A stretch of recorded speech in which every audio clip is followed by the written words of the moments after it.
Hello everyone, কেমন আছো তোমরা সবাই? আশা করছি সবাই খুব ভালো আছো। তো এই ভিডিওটা হচ্ছে ৩ তারিখের সরস্বতী পুজোর দিনের।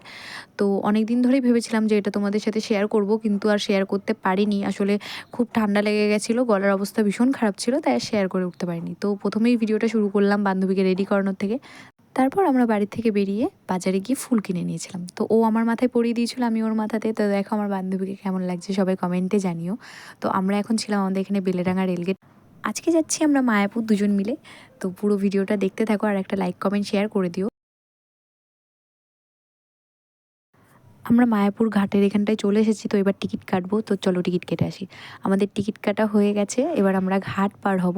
আর যেদিকেই তাকাচ্ছি গাইস, সেদিকেই শুধু কাপলস আর কাপলস। আর নিজেদের বড় অসহায় মনে হচ্ছিলো, কারণ আমরা দুজনেই সিঙ্গেল, মানে বান্ধবী গেছি। আর আমরা এদিকে বলা বলেই করছিলাম যে দেখ সবাইকে দেখ, আর এখানে আমাদের দুজনকে দেখ। তাও ঠিক আছে, সবাই বাড়ি যাওয়ার সময় কিন্তু প্রচুর ঝামেলা করতে করতে বাড়ি গেছে। আর এদিকে আমাদের দুজনকে দেখো, আমাদের পাগলামো তো শেষই হয় না। আমরা মানে এত পাগলাম করি বলার মতো নয়। যাই হোক, আজকের ভিডিওটা কেমন লাগলো সবাই কমেন্ট করে জানিও প্লিজ। আর এরকম ভিডিও দেখতে চাইলে সবাই কমেন্টে জানাও, আমি এরকম ভিডিও আরও করার চেষ্টা করবো। বাই।